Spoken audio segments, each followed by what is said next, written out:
Hi అండి, నేను మీ Shilpa Vinay. Welcome to Vincy kitchen. ఈరోజు వీడియోలో మనం ఒక హెల్దీ లడ్డు రెసిపీని చూద్దాము.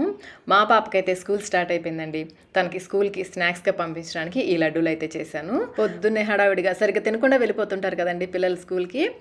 10కి ఆ టైంలో స్నాక్స్ టైంలో ఇలాంటి ప్రోటీన్ రిచ్ ఫుడ్ పంపించామనుకోండి, వాళ్ళకి స్టడీస్ మీద ఫోకస్ ఉంటుంది. జంక్ ఫుడ్ లాంటివి కాకుండా ఇలాంటి హెల్దీ ఫుడ్ పంపించాలి స్నాక్స్లోకి. పిల్లలనే కాదండి, ఆఫీస్కి వెళ్ళే వాళ్ళు కూడా చక్కగా ఇలా లడ్డూలు చేసుకుని ఒక 2 బాక్స్లో పెట్టుకెళ్లారనుకోండి, ఆకలి వేసినప్పుడు తినడానికి బాగుంటుంది.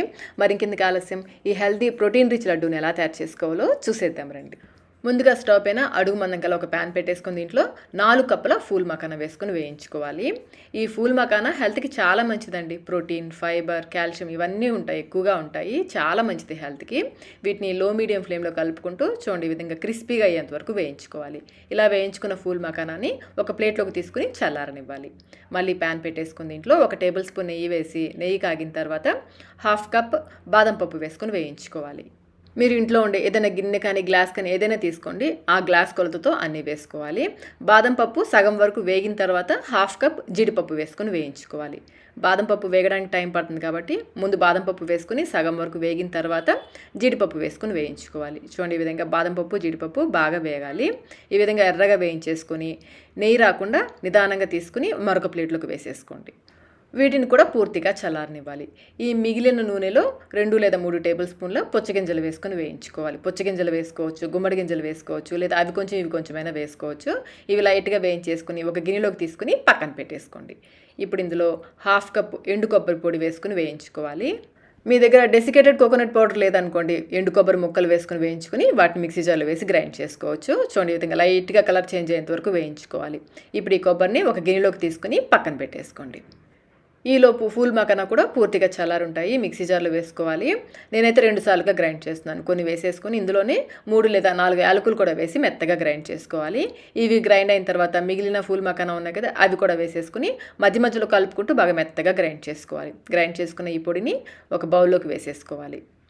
ఇప్పుడు మళ్ళీ మిక్సీ జార్లో వేయించుకున్న బాదం పప్పు జీడిపప్పు ఉన్నాయి కదా, అవి వేసుకోవాలి. అయితే మొత్తం వేసేయకుండా కొన్ని పప్పులు పక్కన పెట్టుకోండి. చిన్న చిన్న ముక్కలుగా కట్ చేసుకుని చివరిలో కలుపుకుందాము. వీటిని కూడా గ్రైండ్ చేసుకుని ఇందాక మనం ఫూల్ మకానా వేసుకున్నాం కదా పౌడర్, ఆ పౌడర్లోకి వేసేసుకోవాలి. ఇందులోనే వేయించుకున్న కొబ్బరి ఉంది కదా, ఎండు కొబ్బరి పొడి, అది కూడా వేసుకోవాలి. అలాగే పుచ్చగింజలు కూడా వేయించి పెట్టుకున్నాం కదా, అవి కూడా వేసుకోవాలి. ఒకసారి ఇవన్నీ బాగా కలిసిలాగా కలిపేసుకోవాలి. అసలు కలుపుతుంటే ఎంత కమ్మగా ఉంటుందోనండి వాసన అయితే. ఇలా కలుపుకొని పక్కన పెట్టేసుకోండి.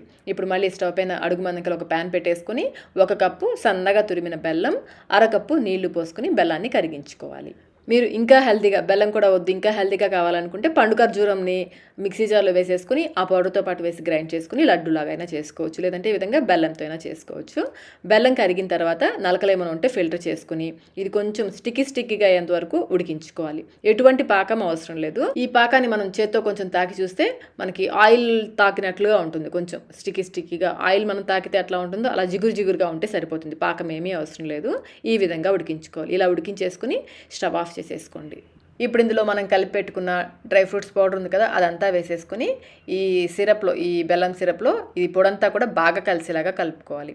కొంచెం ఫాస్ట్గా చేసేసుకోండి, ఫాస్ట్గా కలిపేసుకోండి. ఈ విధంగా బాగా కలిసిన తర్వాత దీన్ని, ఈ మిశ్రమాన్ని ఒక ప్లేట్లోకి తీసేసుకోవాలి. అలాగే మనం పక్కకి తీసి పెట్టుకున్న బాదం పప్పు జీడిపప్పు ఉన్నాయి కదా, వాటిని చిన్న చిన్న ముక్కలుగా కట్ చేసుకుని వేసుకోవాలి.